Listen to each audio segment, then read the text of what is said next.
more time. It's only the one, bro.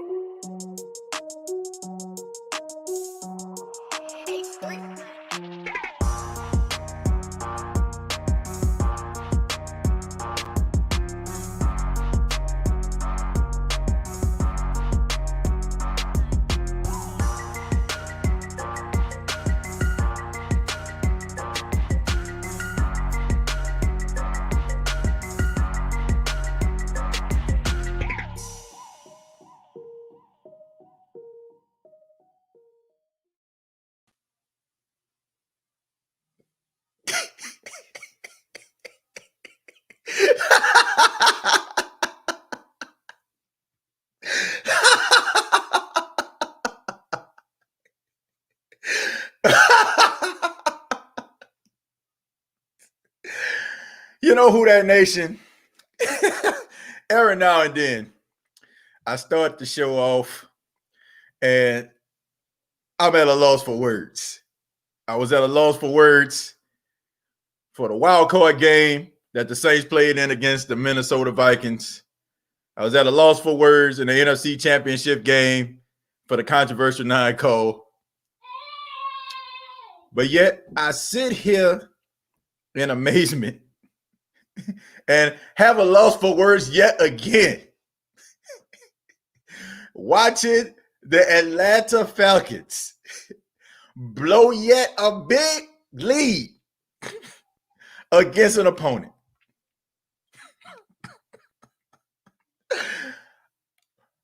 An Atlanta Falcon fan can't tell me nothing. I just want to let that be known right now.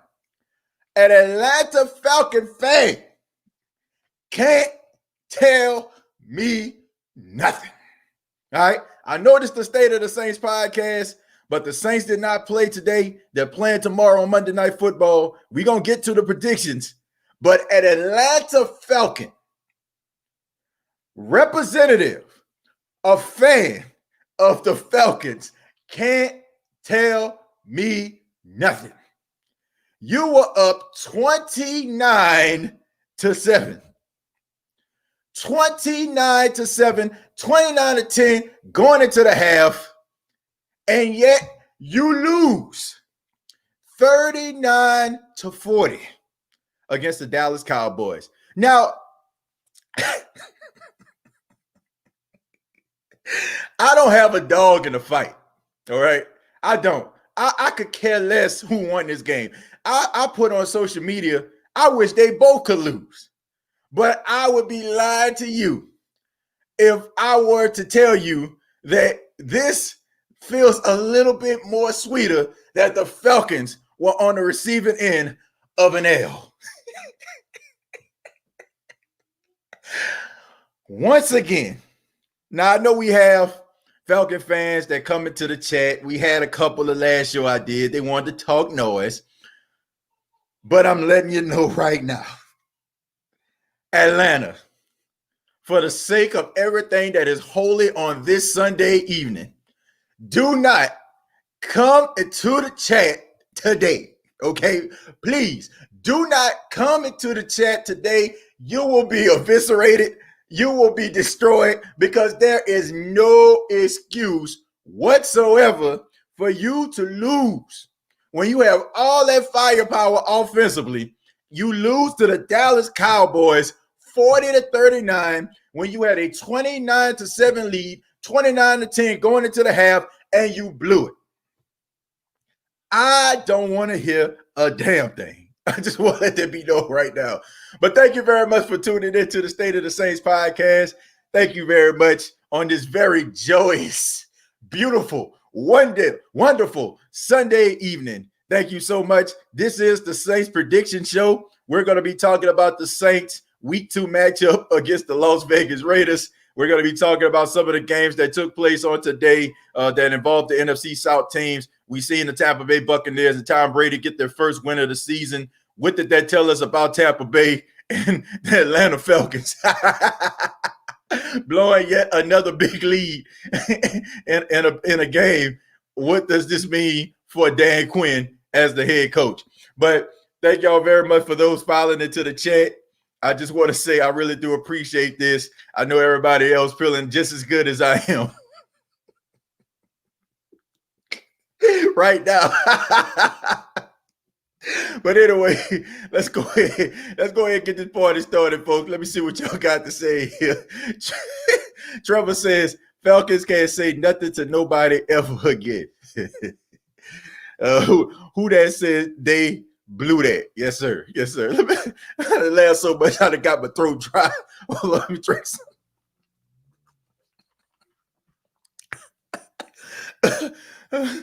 Making the NFC South look bad. Nope. They making themselves look bad. This ain't got nothing to do with the Saints. This ain't got nothing to do with the Bucs or the Panthers. This is making themselves look bad. Horrible. I don't see any Falcon fans in here today. And I guarantee you, most likely you won't see any. Jerry Poor Jr., who that? Brian said, did you see Malcolm Walker's video? Must watch. I'm going to have to check that out, man. I didn't see it. Screaming, laugh. Dirk Novinsky, thank you very much. We got Who That Nation for Life 0-2 Falcon special. Ghostface Griller, Who That Brian. Shamika says, living for Kendrick. No, they're going to take that L on their own. And let me go ahead and address this too. Let me talk about my guy, Tak McKinley. Okay, let's talk about Tak McKinley, the main Saints troll that they have out there. This fool walking up to the airplane to board the plane to go to Dallas. He has on cowboy boots, Wrangler jeans, a cowboy shirt, and a 10-gallon hat with a Louis Vuitton bag, which was nice, by the way. And he up there talking about, how about them Cowboys? Look, let me say this. If you're going to go all out like that, right? If you're going to get dressed up for this, you got to go out there and get that dub, all right? You cannot come out here dressed up like Cowboy Curtis on Pee Wee's Playhouse and go out there and catch an L. I'm just being serious. Not only did he underperform and did not deliver, he got hurt in the game in the process. Tak McKinley, look, I know for a fact, look, I'm a big fan of the Breakfast Club. I know some of y'all may not know what that is. That's DJ Envy, Charlamagne the God, and Angela Yee. Charlamagne the God does something called Donkey of the Day. If the Atlanta Falcons aren't the Donkey of the Day on tomorrow, I don't know who should be nominated. I guarantee you, this should be the Falcons, okay? And it definitely should be Tak McKinley in particular, okay? Coming out there dressed up like he is about to be a stunt double on Cowboys versus Aliens. You know, I mean, I don't want to make any other jokes. I mean, I'm pretty sure y'all know a few cowboy movies I can name. I'm not going to do it.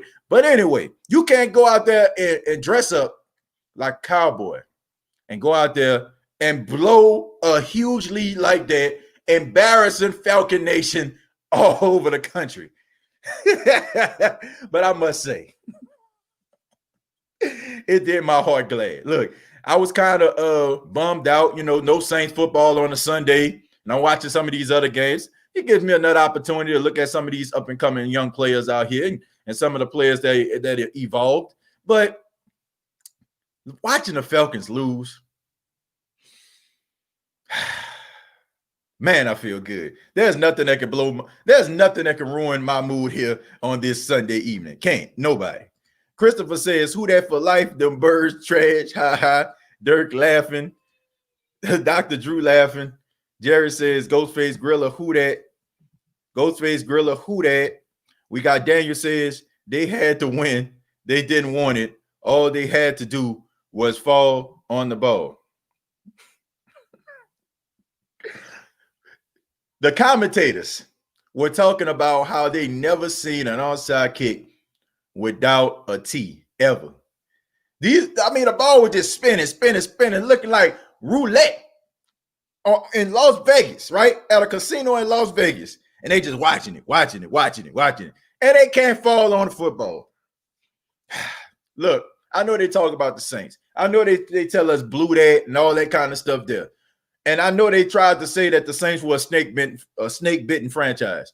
But I think I think we have to give this title. We got to give the title to the Atlanta Falcons. There is nowhere in the world on this day I do not believe that the Atlanta Falcons aren't snake bitten. There's nothing nobody can tell me to prove to me otherwise. This is a snake bitten franchise. How can you blow? I don't know. Look, the thing about it is, folks, now we all know how the national media, the national sports world loves to broadcast Cowboy games, right? So you know the Cowboys versus Falcon game probably was the biggest game going into the 1 o'clock hour. You can make an argument about Tom Brady, but not so much, man. The Carolina Panthers, they still trying to figure it out. We'll talk about that a little bit later. But we all know that all of the eyes of the world were on the Dallas Cowboys playing in a 1 o'clock slot, 12 Central slot. So the whole entire country, y'all see where I'm going with this, saw the Atlanta Falcons blow yet another big lead. When was the last time where the whole entire world had their eyes on the Atlanta Falcons? It was in the Super Bowl when they blew a 25-point lead. So imagine a person watching a Cowboy game and they're playing the Falcons and they haven't really seen the Falcons in quite some time. And the narrative has been them blowing a 25-point lead in the Super Bowl, and yet you sit down and watch the Falcons yet again, and they're blowing a big lead. The more things change, the more they stay the same. Atlanta, there ain't nothing you can tell me today. There's not nothing you can tell me today. I'm sorry, folks. I'm sorry, Atlanta. Please, pretty please, stay away from Saints chats, all NFC South chats. Y'all fired. Y'all are fired. I don't care what y'all do for the rest of the season. Y'all might have just cost Dan Quinn his job. You do not keep your job giving up a huge lead like that. What were they up? What were they up? Like 22 points, 23 points, something like that, right? 22, 23 points. They were up at one time, okay? They were up as much as what? Man, it was up for quite a bit. I think it was like 19-0 or something like that, 20-0. So they had a really huge lead. They were dominating this game. The Cowboys had no answer, and they lost. They blew it. They blew it, man. They blew it. Jackie says to play like a pee-wee football players. Yeah, man, that was horrible. You don't keep your job after blowing a lead like that. What's worse, losing that lead or losing to the Cowgirls? Both.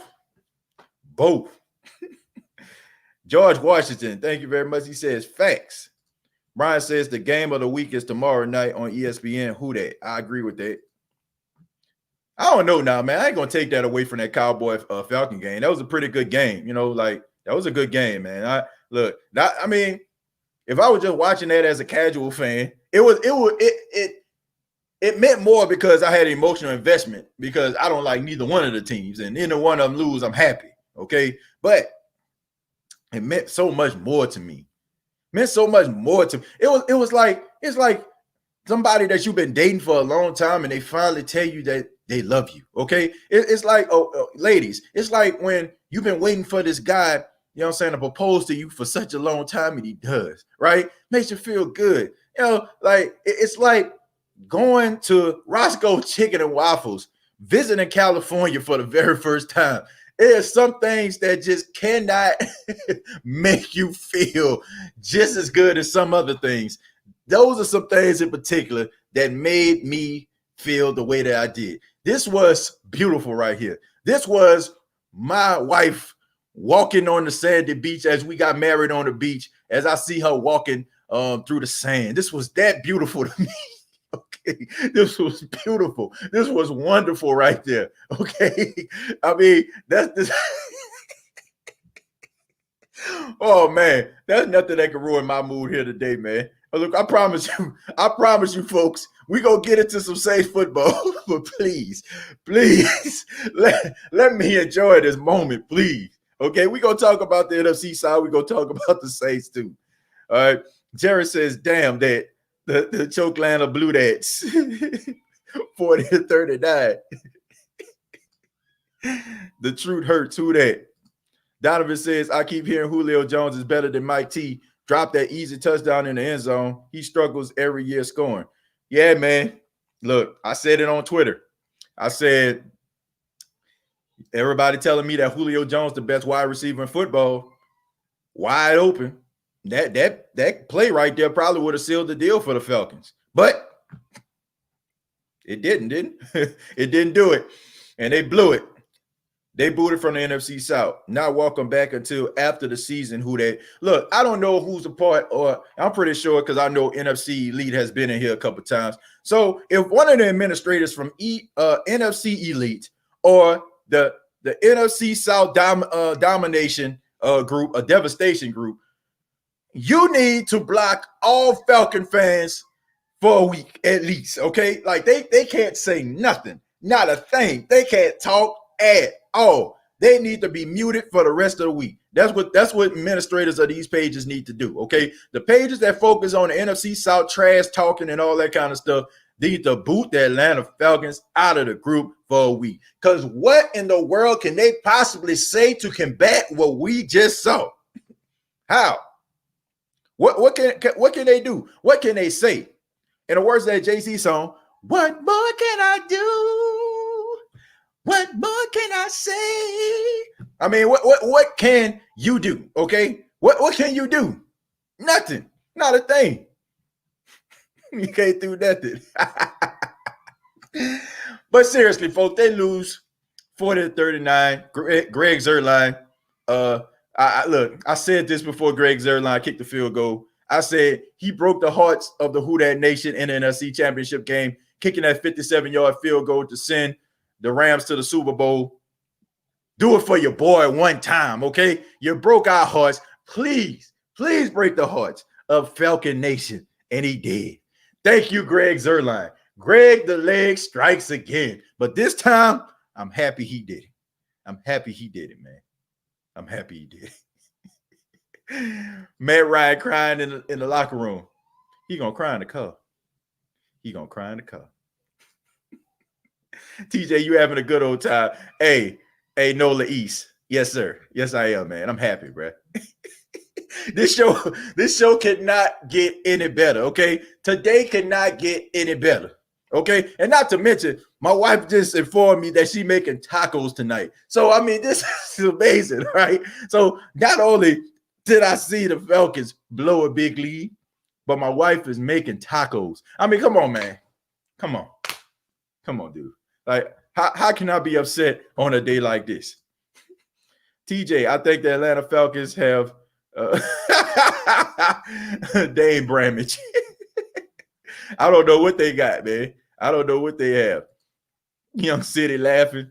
Jay-Z, what more can I say? Boom, do. What more can I do? Boo, boo, boo, boo, boo. I know this much is true. The truth hurts. Thank you very much, man, for the correction. Don't. That's my joint right there, though. It wasn't that they lost. It was how they lost. In true Falcon fashion. Yes, sir. Yes, sir. TJ with the vocals. Just let your soul glow. I'm not going to hit that one. I can't hit that one, kid. I've been laughing too hard today, man. I've been laughing too hard. I hurt my throat laughing at the Falcons. So I can't hit the falsettos today. Taco Tuesday. Darrell, it's Taco Sunday, man. Taco Sunday. And who they lost to? Boy, you clowning. Hey, man, I'm having a good time. I promise you. Like I said, folks, we're going to get to the Saints game. We're going to talk about Tampa Bay Buccaneers. But let's just go ahead and switch gears, man. Let's go ahead and switch gears, all right? Let's talk about the Tampa Bay Buccaneers and the Carolina Panthers game. We got Tom Brady getting his first win in a Tampa Bay uniform. I must say in the first half, they look pretty doggone good. We see Mike Evans rising from the ashes. We see Tom Brady looking a little bit more in sync with some of the receivers. We see the running game picking up between, Leonard Fournette and Jones. So they were doing a really good job, man. Defensively, look, Tampa has a really good defense. I mean, we can't take that away from them. But you look at the Carolina Panthers, and this is a team right here that has not figured it out yet. This is a young football team still learning how to win. The only thing that they have on this team is Christian McCaffrey, and he ended up getting hurt in the game. So they still are trying to figure it out. And I know what the national media is going to do. They're going to cheer. Oh, Tom Brady, he the best. Oh, my God. Did you see that? He back. Super Bowl going to be in Tampa, and Tampa going to represent the NFC. They're going to win the South. You know what they're going to do, right? That's what they're going to do. They do this all the time, right? Right? They write on both sides of the paper, right? They write, oh, Tom Brady going to win the South, and then they flip over if he lose. Oh, he's still not in sync yet. Look. The Tampa Bay Buccaneers came out there clicking on all cylinders. That's what they did. They came out there clicking on all cylinders against a bad football team. People need to start giving the Saints credit, all right?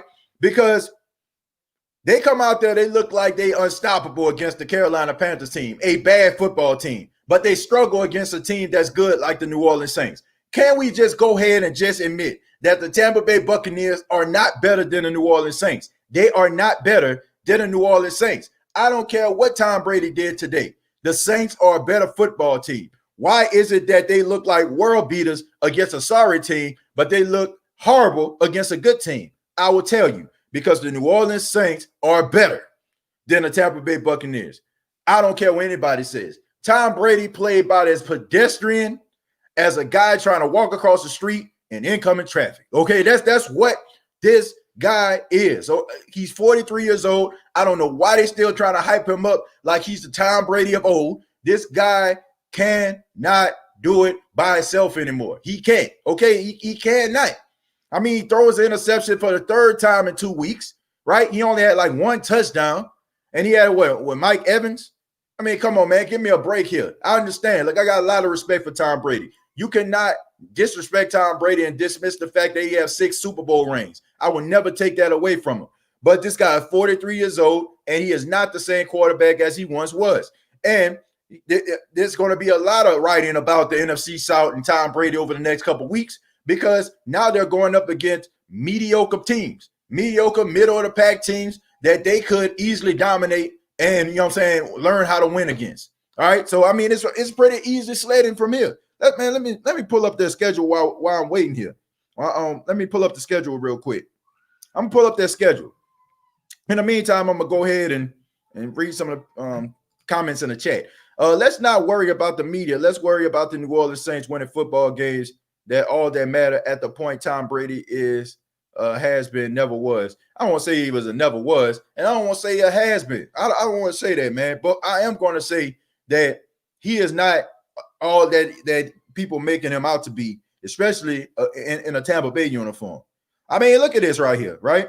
Now, the next game that they play against the Denver Broncos. The Denver Broncos just lost Drew Lock, right? They have Driscoll playing in the game. I mean, he did okay, man. He did all right. You know, last play of the game, the Pittsburgh Steelers got a sack on him. I mean, but besides that, Driscoll, he did a pretty okay job. But, I mean, they lost Jared Judy. You know, I'm pretty sure, you know, he's going to be in concussion protocol. And they're really a young team still trying to figure it out. Even if Drew Lock was to play, they still are a young football team. Then you have the Chargers, who just out of nowhere just allowed Justin Herbert to start. So you know that that's probably going to be a tough game for the Los Angeles Chargers in that game. Then they go up against a Bears team who almost lost for the second week in a row, this time to a terrible, horrible Saquon Barkley-less New York Giant football team. So to say that they can't win that game, I mean, come on. The hardest game that they have next really is against the Green Bay Packers on October 18th. So what's going on here is you got a bunch of games that can make Tom Brady look like he is, you know, he's going to save the South, or he's going to be the king of the South. So they got their pen and their pads out right now trying to write this narrative over this mediocre slate of games that they're playing these opponents that are middle of the pack. I mean, I dare anybody to find me somebody for the teams that I just named with some elite quarterback play. Like I said, Broncos, Drew Lock or Driscoll, take your pick. Chargers, Justin Herbert, take your pick. Chicago, Mitchell Trubisky, are you kidding me? And then you have, once again, you don't have good play until Aaron Rodgers. So miss me with this stuff about the Tampa Bay Buccaneers. when they play mediocrity, I'm pretty sure that they'll stand out. But when they go up against elite football teams, like I feel like the Saints are, or the Packers are, or Seattle is, or somebody like that, then I guarantee you they're going to have some problems. The Tampa Bay Buccaneers have not proved anything to me except they can actually beat terrible football teams. The same thing that Tom Brady and the New England Patriots did last season. They had like 6 or 7 straight games with mediocre quarterbacks and bad, mediocre to bad football teams they played against. And they looked unstoppable. Their defense looked unstoppable until they went up against the Baltimore Ravens and some of these other good football teams, and they looked like absolute slow. Tampa Bay will be what I like to call the smoke and mirrors team of the NFC this season. They will be. That's my honest and humble opinion. Carolina, man, my goodness. Teddy Bridgewater throwing 2 interceptions. Teddy Bridgewater, to me, I like him a lot. Okay. I wish that, they could have worked some things out between, the Saints and him. But, Drew Brees coming back, it would have been a little bit too tough. But Teddy Bridgewater cannot win you football games right now. Like he can win you football games, but he can't win you football games when he's up by when he's down by like 2 or 3 touchdowns. I can't see that out of him just yet. He's not a comeback kid type quarterback. He's a guy that can keep you in the game, as long as, y'all going tit for tat with a team. You have a good defense that can get stops. He can sustain drives. But if you have a team and you're going up against them and they're up by like 3 touchdowns or 2 touchdowns, it's going to be hard for Teddy Bridgewater to get you back in the game. I mean, he's not that quarterback just yet. I'm pretty sure he can be one day, but the more things change, the more they stay the same. And also the Carolina Panthers are learning that, things can be imitated, but sometimes they can't be duplicated. They tried to get Joe Brady from LSU to run the same type of offense the New Orleans Saints run, right? But sometimes, you need the right people in place in order for that to happen. And right now they're looking like the same team last year, that a Christian McCaffrey dependent team that he is the only part of the offense that actually matters. And everybody else is just out there running aimlessly like those electronic football men that's running around in a circle on that table. Okay, that's all it looks like right now. So they're going to have to figure it out. And like I said, congratulations to Tom Brady for getting that victory. I'm not going to take it away from him. Leonard Fournette, he busted a run late in the game. But I gotta see some more, and I definitely got to see it against some credible competition. TJ, can we discuss Saints, Tampa Bay, Carolina, Atlanta, or boring? Ernest, look, the Saints didn't play today. I'm talking about the NFC South. We're going to talk about the Saints a little bit later, Ernest, but I just wanted to go ahead and break it down because even though this is the state of the Saints, man, the NFC South does matter, especially for positioning. I mean, these games today, they affect the Saints. So we have to talk about them, especially, and I'm pretty sure if the Saints played today, this show would be more Saints dominant at the beginning. But, we got to talk about the NFC South, man, and positioning. You think the Falcons got it bad? The NFL is experiencing an uptick in injuries. The Chiefs had only 3 healthy cornerbacks. Yeah, man. I mean, it's like a mass unit out there, man. For real. Saquon Barkley tore his ACL. You had who was that? Drew Lock left the game. Judy left the game. I want to say who else was it? The guy that played for Tampa Bay last year, he left the game. Mostert, Bosa, Garoppolo left the game. I mean, it would look like a mass unit out there. It was looking like a mass unit out there for real, man. Now, Ernest, I mean, I ain't take it as disrespect, man. I ain't take it as disrespect at all, bro. I agree with you, but I just want to go ahead and talk about the NFC South. So many injuries that happen, and like I said, these games affect the NFC South. Say, bro, what you think about the Raiders? Are we about to get to that? The Las Vegas Raiders, man. What do I think about the Las Vegas Raiders? Okay, let's go ahead and get into it because I think we didn't talk enough about the NFC South. Time to talk about the Saints. The Las Vegas Raiders, I feel like, they're a tough football team. Okay, I think that they're a really tough football team. I think that they have a lot of pieces that can be nightmares for teams. I think they can be extremely competitive. John Gruden is their head coach. He's a guy that's familiar with Sean Payton and the Saints and how Sean Payton does certain things. The fact that he was coaching Tampa Bay for a couple years while Sean Payton was early in his Saints coaching career. So they know one another. They both are Super Bowl champions. And I feel like John Gruden is going to put the best game plan together to try to stop the New Orleans Saints offense. You have Drew Brees. A lot of unanswered questions about Drew. I mean, Drew only threw for about 160 yards last week. You know what I'm saying? Like, wasn't really, a huge factor. I mean, he did some okay things. So he's trying to bounce back. You got the offensive line trying to bounce back for getting misused and abused at the line of scrimmage against Tampa Bay's defensive line. So, I mean, you also have Alvin Kamara. Even though he had almost 3 touchdowns, he was having issues rushing the football. And also now you have the biggest X factor. Michael Thomas is not going to play in this game. I mean, and now they're saying that he's going to be out about 2 to 4 weeks. So you're going to have to find guys to get involved in order to step up, in order for them to, take up the slack for Michael Thomas not being a part of this game. I mean, I'm looking at some of these names right here because I wrote them. Well, I ain't write them down. I'm looking at some of these players here on my phone. Okay, Derek Carr had 200 yards last week against the Carolina Panthers, 2 touchdowns. You got Henry Ruggs, who I think he messed up his ankle. I'm not sure if he's going to play or not, but we know how fast he is. He's a take the top off the defense type guy. Derek Carr has the arm strength to get it to him. So the Saints definitely have to watch out for that. And the Saints do kind of struggle against guys that can go vertical. You know, I look at people like Cooper Kupp. I look at people like, DK Metcalf. I look at people like Brandon Cooks, guys that can take the top off the defense. Those guys are, the secondary of the Saints have struggled over the years with guys that have that type of elite speed. Kyle Fuller in week 1, you know what I mean? So the Saints are going to have to watch out for him. Also, you got Max Crosby, a young defensive end, a guy that could get pressure on a quarterback, a guy that's extremely disruptive. You got Jonathan Abram. Some of you probably know this guy. He's out of Mississippi State. Did an outstanding job for them. A very good physical safety, still learning. And then, I mean, you have, you got Damon Arnett, guy from Ohio State, was a shutdown corner. So, he's going to probably be lined up against the Saints' best receiver at that particular time. Most likely it's going to be Emmanuel Sanders.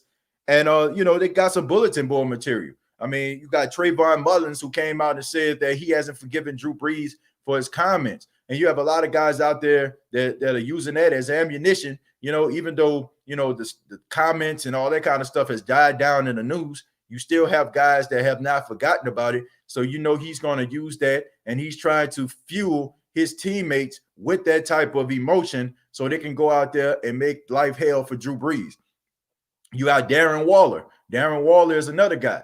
Darren Waller is, probably, I would say, a younger version of Jared Cook. He reminds me of him. He has a big catch radius. He's not afraid to go over the middle. He's not afraid to get physical. He came from the Baltimore Ravens. So, if you're playing tight end and a starting tight end for the Ravens, you definitely can't be soft. But I think that he has done a good job. I like his story, man. He's overcome so many things in his personal life in order for him to get back to playing football. He got a contract with the Las Vegas Raiders. So they have a lot of good weapons, man. They got a lot of weapons offensively and defensively. You can't forget about Littleton. I know some of you probably know him from him playing with the Rams. He's going to be their linebacker.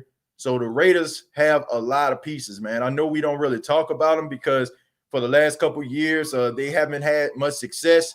But when you go to a new market, the one thing that you try to do is try to change the narrative. You try to bring on a new narrative. We've seen it happen with both of the Los Angeles teams, with the Rams and the Chargers. We've seen it on several other occasions when teams move from one location to another, and all of a sudden, they always be in a playoff running.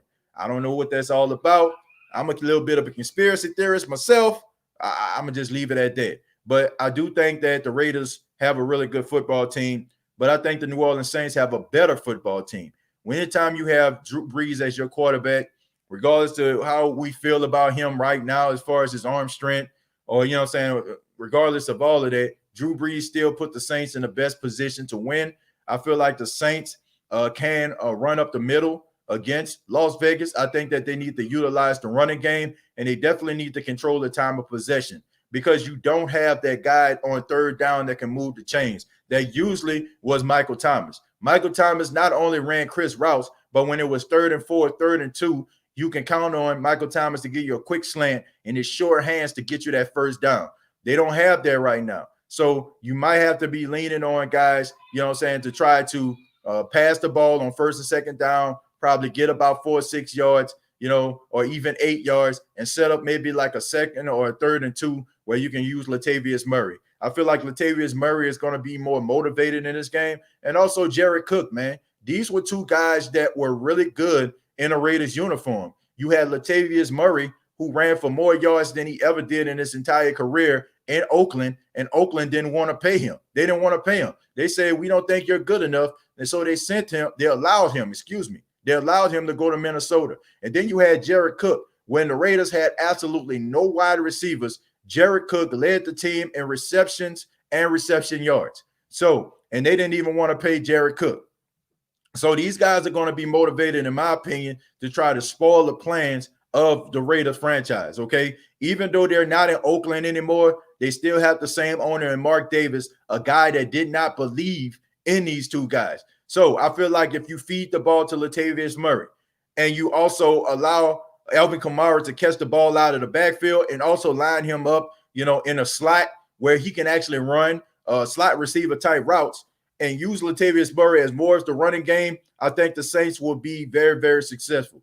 The game plan that I actually have for the Saints, I don't have them lighting up the skies or lighting up the scoreboards, but I do have them winning the game. And I got the Saints winning this game 27-16. I think the New Orleans Saints are going to get the job done. I think you're going to see maybe a fumble or an interception or something like that, something the defense is going to do. And I definitely think you're going to see some penetration from the offensive line. Even though I have a lot of respect for the offensive line of the Raiders, I'm hearing that their left tackle is going to be like a 2nd or 3rd string left tackle. And Trey Hendrickson, who is coming off a really big, solid weekend last weekend against the Tampa Bay Buccaneers, I think that he's going to be more motivated to play. And then you got Cam Jordan, you got Carl Granderson, you got Sheldon Rankins. So these guys are really, really good. All right. And the one thing that could keep the Raiders inside of this game is Josh Jacobs. Josh Jacobs is the guy who is the X factor for the Las Vegas Raiders. He's a guy that can run between the tackles. He's a guy that can catch the ball out of the backfield. Reminds me a lot of a Mark Ingram. You know, he reminds me a lot of a guy that's a battering ram, not afraid of contact, not afraid to fight for extra yards. But I feel like Demario Davis is going to be a key component to the Saints actually stopping Josh Jacobs.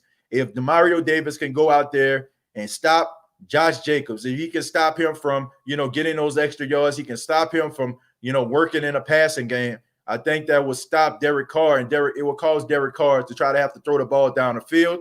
And I think that the Saints, the communication in the secondary, they'll be good enough to combat that. So if the Saints can put it all together, they can control the time of possession, they can stop Josh Jacobs, and most importantly, they can be, you know, they can go out here and utilize the strength offensively that they have, then I think they can get the victory. But 27-16 is my score for the Saints against the Las Vegas Raiders. Ernest says, TJ, if Drew fails tomorrow, do you yank him? No, you don't. No, you don't. You don't do that. I mean, look, I still say that Drew Brees gives you the best, you know, the best opportunity to win at this stage. Cook got something to prove. Yeah, him and Latavius. TJ, Raiders wide receiver Henry Ruggs had knee problems. He is listed as questionable. Yeah, you know, I remember, like, I actually watched the game where he actually got hurt. I saw that last week. I saw the actual play when he got hurt. So, 80s baby, yank Drew Brees for whom? No, I don't agree with that. A lion does not concern itself with the thoughts of a sheep. Deontay Harris. Yeah, that's what that was a quote that he used in one of his press conferences. Donald Wood says, to be honest, I think we should run Latavius Murray 25 times, Alvin Kamara 15, get Ty Montgomery involved, Traquan Smith, Benny Fowler, Deontay Harris, Emmanuel Sanders involved too. You know, I was looking at Sean Payton's press conference, and there's not a lot of times where I call bull with anything that Sean Payton says, but I think I have to call BS for a comment that he made about Latavius Murray.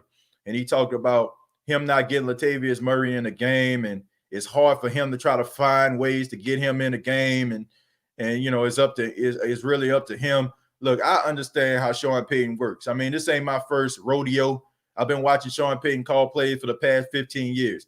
If Sean Payton wants to get you involved, he gonna get you involved. If Sean Payton wants to call your number, he will call your number.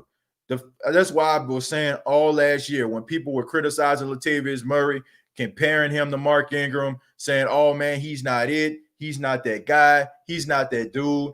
I was telling all the fans out there in Who Dat Nation, the reason why you have this type of thoughts about Latavius Murray is because of Sean Payton. It's because Sean Payton has not utilized this guy. You see, every time Latavius Murray's name is called, when his number is called, he answers the bell. Point blank, period. Whether you want to talk about him being a different style of running back from Mark Ingram or not, they may be kind of different when it comes to like speed and maybe, you know what I'm saying, like I say speed, you know what I'm saying, in the size difference. But when Latavius Murray gets the ball, good things happen. He gets positive yards. So I feel like it's Sean Payton's fault that if anybody criticized Latavius Murray, it's because of Sean Payton. Sean Payton has to find ways to use Latavius Murray. When Alvin Kamara was not getting any yards, any positive yards rushing, when Latavius Murray was getting into this game last week against the Buccaneers, I seen one particular play. I mean, if that linebacker didn't give him a shoestring tackle, he would have still been running because he was going to break free.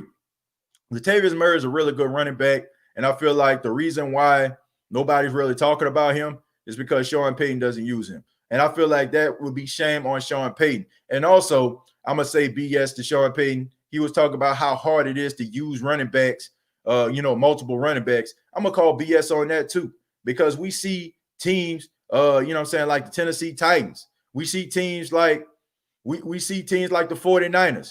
They use 2 and 3 different running backs, right? That's what they do. They use different running backs all the time. We see the New England Patriots using 2 and 3 running backs. So I don't want to believe that a guy who is known as an elite play caller like Sean Payton can't utilize or try to find ways to balance 2 running backs in the system. Now, I get it, right? You just paid Alvin Kamara a whole bunch of money. You just gave him a 5-year contract. I get all that. And you're like, you want to get more bang for your buck. You want to be able to, spin that Skrilla. You know what I'm saying? You want to utilize that Skrilla. You want to make sure that the guy that you're spending all his money on gets the touches because this is your investment. But you got to be smart about it also. Just because you got a guy that's taking up the majority of the money doesn't mean that you have to forget about the guy that makes less money than the guy who's making the money. So I feel like if he's not doing that, then shame on him. And he has to find ways to use Latavius Murray because Latavius Murray is that guy. I believe in him. I believe in Latavius Murray. I really do. And anybody that don't, I encourage you to just check out the plays where Latavius Murray was the more dominant running back in the games where Alvin Kamara may have been out, or even week 1 against the Tampa Bay Buccaneers. Now, I know what the stat sheet says, and I know what the stat line says. Alvin Kamara scored 2 touchdowns, and Latavius Murray scored none. But if you look at the running style and who was being more successful running the ball in between the tackles and also running the ball in general, you will have to say Latavius Murray was the best out of the tandem last week. Saints winning tomorrow. Boosie, yeah, I think everybody agree with you on that one. I think Kamara is a better north-south runner than he is a east-west, unless it's a screenplay. Look, I disagree. I think it depends on the defense, Diego. A lot of times the Saints go up against teams that have elite linebackers. And when you have linebackers that can run with running backs, it's kind of hard for that running back to be able to run those halfback tosses and those halfback stretches because you have that athletic linebacker that can chase him. It all depends on who you're playing against. When you're playing against Levante David and Devin White, it's hard for a running back to be able to, get success on those screens or get success on those tosses. Sometimes you have to go right up the gap. I feel like the Saints' strength last week was up the A gap on the side with Nick Easton and Eric McCoy. On the side where it was Andrus Pete, I think it was a little bit tough. No disrespect to Andrus Pete. You know what I'm saying? Like, I know, man, he had up and down game, but I feel like they had more success. So I'm interested to see also how they're going to respond now that Cesar Ruiz is going to play for the first time. I want to see how they're going to be able to rush the football. I want to see this young, I'm pretty sure he's going to be playing guard tomorrow. I want to see how he is going to affect the game. So I think the Saints had more success running the ball up the middle against Villa and Ndamukong Suh on last week than it would running them halfback tosses with Alvin Kamara, because you have athletic linebackers. But it won't be like that every game, Diego. You're going to see games where Alvin Kamara is going to be able to bust through, but that wasn't the game. The linebackers were a little bit too athletic for that. Sorry I'm late. I was trolling a Falcon chant. Man. Hey, man, you just missed it, man. The whole beginning of this podcast was about the Falcons. So I advise you to run it back. The Truth Hurt says Sean Payton act like he just don't want to run the football. Well, they ran the football last week. I think that was like the first time, man, I could say, first time in years I seen them actually run the football more than they passed the football. But that had a lot to do with they had a lead they had a big lead, so they were trying to sustain it. But they still should have ran the football more than they actually ran the football, to me. Peyton getting long in the tooth. I don't know. I respect the fact that he came out and he said that was one of the worst play calling games. That was one of the worst games I ever play called. I got respect for that. So I'm looking for some type of changes going into week 2. Kurt says Murray has been averaging 4 yards per carry. Sean only makes these silly comments because he's not a running coach. Turn Murray loose and watch him run for 2 or 3 touchdowns. I agree with that. And I'm not accepting this excuse, Kurt. You don't become an elite play caller. You don't become one of the best play callers in the league and not know what you're doing. I don't want to believe that. I just feel like this. I want to take y'all back to 2010 if I can, okay? No, let me take you to 2011. Exactly. 2011, week 1, it was the Green Bay Packers against the New Orleans Saints. Some of y'all probably know the game I'm talking about here, okay? And you had yourself a young rookie running back named Mark Ingram. And it was, I think it was maybe like 4th and goal or something like that, if I'm not mistaken. They was on the goal line. I don't know if it was 4th and goal or not, but you know what I'm saying, the time was running out. They had Pierre Thomas on his team at this time. Pierre was still there. They had Pierre Thomas, and then they had Mark Ingram. Now, Mark Ingram was a young rookie at the time, and you had Pierre Thomas, who we all love and respect in the Who Dat Nation, and know that Pierre Thomas is one of the toughest guys who ever played for the New Orleans Saints. They're on the goal line at the 1. They need the touchdown in order to win a game against the Green Bay Packers. And what does Sean Payton do? He goes out there and he tries to display on national television his brand new toy, the rookie out of Alabama, Mark Ingram. Mark Ingram, on a few occasions in that game, they tried to go for short yardage situations with Mark Ingram. It was unsuccessful. Wasn't happening. All right. So the best choice at this particular time was for them to give the ball to Pierre Thomas. They didn't. Get the ball to Mark Ingram, and he gets stopped at the goal line. The Green Bay Packers win the game. What I'm saying is Sean Payton has his guys. And those are the guys that he's going to roll with first before he rolls with anybody else. The guys that he selected, the guy like Alvin Kamara, who nobody knew about out of the University of Tennessee, and we found him. And now look how explosive and how great of a player he is. And that's something that we did. That's something that we found. But instead of him looking at Pierre Thomas, who was the logical choice to actually get that touchdown, you want to go with your shiny new toy. I feel like the fact that Latavius Murray is not a Saints guy, right? He's a journeyman type guy. Raiders, Vikings, Saints. He's a journeyman running back. Not the guy that's a household name, not the guy that you can mold and shape into your New Orleans image. He's just a running back that you found in free agency that can replace the guy that you drafted back in 2011.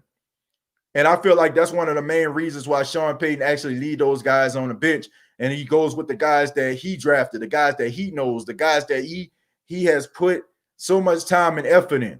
But sometimes that can be a mistake. Sometimes you got to be able to get out of your own way. You got to get out of your own way. Sometimes you got to humble yourself and say, it's not about me. It's not about how I want the world to look at me. I want us to win. Winning is the most important thing here. What puts us in the best position to win? And short yardage situations, who is getting more yards? Who is the guy that is moving a pile? Who is the guy that is going to fight for extra yards? Who is the guy that is going to give me the results that I'm looking for? Latavius Murray is the guy. No disrespect to Alvin Kamara. Can he break tackles? Absolutely. Is he elusive? Absolutely. But when it comes down to it, when we're talking about strength, when we're talking about brute force, when we're talking about moving a pile, when we're talking about the way that he is built, Latavius Murray gives you that best option. So you need to utilize this guy. There's no need for you to be paying this guy $4 million a year. This guy is able-bodied. He answers the call every time you call him. He does amazing things, and you still don't use him. There's absolutely no excuse for that. You got to get out of your own way, Sean. You got to get out of your own way. I remember that crystal clear. Yeah, I mean, it was right on the goal line. You know, Pierre Thomas was clearly playing better than Mark Ingram in that game. But I want to show the whole world we got Mark Ingram. We got the Heisman Trophy winner. So I don't know. I just think that that's not a good look. You got to be able to get out your own way. Hey TJ, are you going live tomorrow before and after the game? Yes, I am. Yep, before and after the game, I will be going live. No, after the game. I'm gonna have to go live after the game, folks. Yeah, I'm gonna have to go live after the game. So I'm not gonna go live. I'm gonna just basically do a recording before the game. Okay. I'm gonna record, and then, you know what I'm saying, it's just something that you all can look at, and then I am going to do something after the game. And if it changes, then, you know what I'm saying, I'll let y'all know. I'll let you know. But I know for a fact I'm going live after the game. And also, I'll just give you all like a 1 or 2 minute halftime report also. So let's see. Ingram had a lot of injuries and fumbling problems in the first few years in the league. It wasn't until 2014 before he started to show something. Unfortunately, some players take a little longer to develop. Yeah. I mean, Mark Ingram, yeah, he has some ups and downs. But I will say this about Mark Ingram. If he has a bad game one week, he comes back angry and he plays out his mind the next week. So that's a guy that has a lot of pride, and you know, a lot of pride, and a person that really dedicates himself to trying to be the best. So I got a lot of respect for Mark Ingram. Already read that. Was Deuce like Matt Ryan is Tom Brady? Come on, man. You said was Deuce like Matt Ryan is Tom Brady? Come on, man. Ernest, what you meant by that? I'm sorry, man. I understand that. His lowest average was 3.2. Yeah, and fumbled the football a lot too. And speaking of fumbling the football, Latavius Murray, do y'all know he hasn't fumbled the football in almost 3 years? Just a little fun fact. Murray only averaged in the threes 2 times in his career. I mean, he's a good running back, man. Yeah, I mean, he is a really good running back. Vegas Raiders said, TJ, could you please ask the Saints defense to please not hurt us, please? The Vegas Raiders. Oh, man.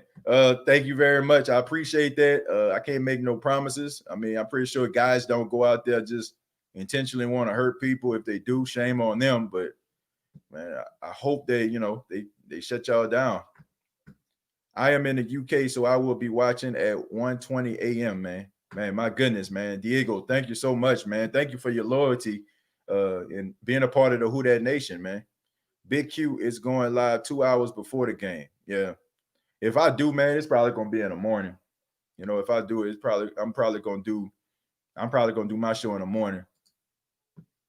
I love primetime games before it feels like Sean Payton calls plays loose and the team seems to get out to a fast start. I'm hoping we continue that tomorrow. That is true. That is true. I do see, like, a lot of energy, a lot more passion in those games. Kirk says Sean and his gutsy calling also has caused us to lose out for the past 3 years. We have too much talent overall throughout the team than to just stick with only his favorite guys. I agree. You can't do that, man. You got to utilize everybody. And I do feel like sometimes his play calling it's too, it's designed way too much for only a handful of players. Like I don't want to believe that if somebody like a Lil Jordan Humphrey was to go to another team, he won't get at least about 3 or 4 targets a game. Even if he's at like the bottom of the roster sheet.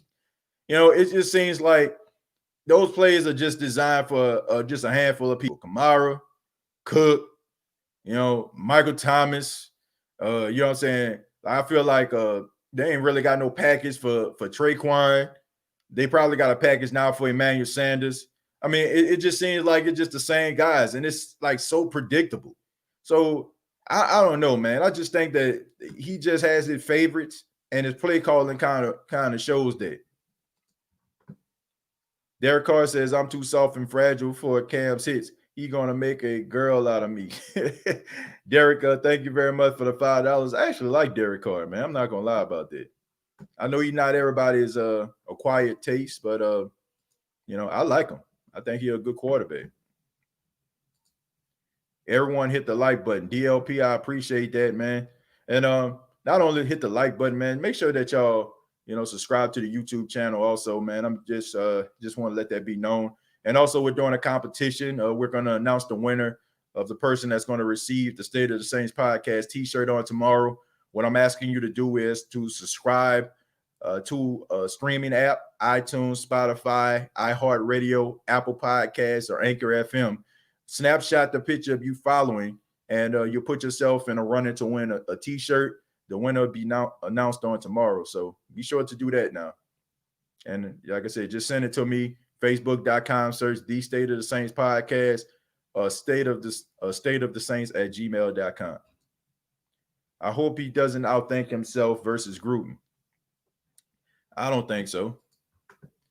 This is Alvin Kamara, Cam Jordan, Michael Thomas, Marshawn Lattimore team now. Yeah, but I mean, you still got other players on the team to make it go. Man, I miss home, and this feels like home. Who that for life? I mean, shouts out to you, Diego, man, out there in the UK. Jared Cook says it's going to be in the game plan a lot. Emmanuel Sanders also. I hope so. Are those backgrounds an illusion of some sort? It's a green screen, man. That's a green screen. Yeah, so I can kind of project anything off the screen right here. Man, we came a long way, man, from me just standing in front of a camera or me not even being on the camera at all. But yeah, that's a green screen behind me, man. Is PJ Williams playing tomorrow? I'm pretty sure he is. I didn't see him on the injury report. And I'm pretty sure he's gonna play a lot of safety and nickel. So those are his strengths. Debo, the guy, says Saints not going nowhere without the run game in the playoffs. I agree with that. Brother. You ain't about to get an argument from me. Diego smiling. Shouts out to you, man. Hey, man, everybody give Diego a thumbs up, man. Watch it all the way in the UK. Y'all give my guy a thumbs up, man. Tyrell says Saints going to cash in their chips, pun intended. Yeah, I like that. I like that little Vegas reference right there too, man. Very clever, Tyrell. Yeah, PJ Williams. Just a friendly reminder Falcons lost. Really? Can I mean, thanks for telling us this, man. I appreciate that. And I'm not being sarcastic, man. I'm really not. I'm not really being sarcastic here. I'm just glad you brought that up so I could be reminded again that it happened. Thank you so much, man. Man, once again, man, give Diego all the way in the UK a thumbs up, man. Shouts out to Diego, man. I know it's late. He watching State of the Saints right now. It's late out there in the UK. Donald Woods Jr. says, I'll be stealing lemonade from them little children's lemonade stand. Then I run like crazy so their parents can't catch me and pull my mask off. Donald, thank you very much for the very disturbing comment right there. I don't know why you want to take kids' lemonade money, but shame on you, my friend. But thank you for being a part of the show. The truth says I'm in North Las Vegas and these Raider fans are talking mad mess, but they cool though. I tell them who that. Yeah, that's cool, man. Like I said, I mean, if you're in a place where they have a football franchise, I mean, that's expected. You don't want them to be like, man, yeah, I mean, y'all gonna beat us. I mean, well, we got to expect the fact that they have a lot of pride, just like we have pride as Saints fans. I'm gonna read a few more, guys, and going to get on out of here, man. Watch the rest of the games and also enjoy some of my wife's tacos. You know what I'm saying? She's Taco Sunday here in the Jones household. So looking forward to that.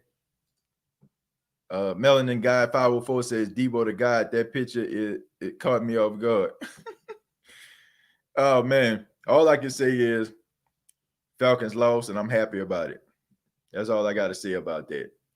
But I want to say thank you all for checking out the State of the Saints podcast. I really do appreciate that.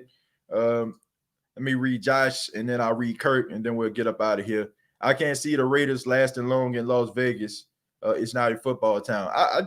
Josh, I have to say I have to disagree with that, man, because Vegas is a hot spot and always has been a hot spot for sports. I mean, gambling. And it's one of the main reasons why the NFL didn't want a team in Vegas because, of the casinos and stuff like that. So that's the reason why. But I can see it being there for a long time, and I can see it being one of the most prosperous franchises, my friend. People like gambling, and they love football. So you give them the best of both worlds, it's going to be successful. And finally, Kirk says, I wonder sometimes if Sean could see actual tune-ins to this podcast, he could get a lot of pointers from you, TJ. Well, Kurt, I'm not going to brag or boast. I mean, Sean Payton forgot more football than I can ever know, but it's just things that I actually see, man. As a Saints fan, everything that I say and I present, it just comes from a place of passion. And, I've been around the block a few times when it comes to sports. I've been following sports my whole life. I probably can tell you intriguing storylines from all 32 teams. I mean, I just love football. I love football. I love sports. It's my passion. It's what I want to do for the rest of my life. I want to be, behind the mic, talking on the radio, talking sports. That's what I'm going to be doing for the rest of my life, I believe. So, but Sean Payton, I just think that sometimes like he has his favorites, he has his favorites, and sometimes it's hard for him to get away from that to get other guys to develop and become better players. That's just me, man. But once again, I appreciate everybody for tuning into the State of the Saints podcast. Please subscribe to the YouTube channel, youtube.com, search the State of the Saints podcast. If you have a friend that just so happens to be a fan of the Falcons, please check on him right now. Make sure that he doesn't have any sharp objects or rope around him. I'm just saying.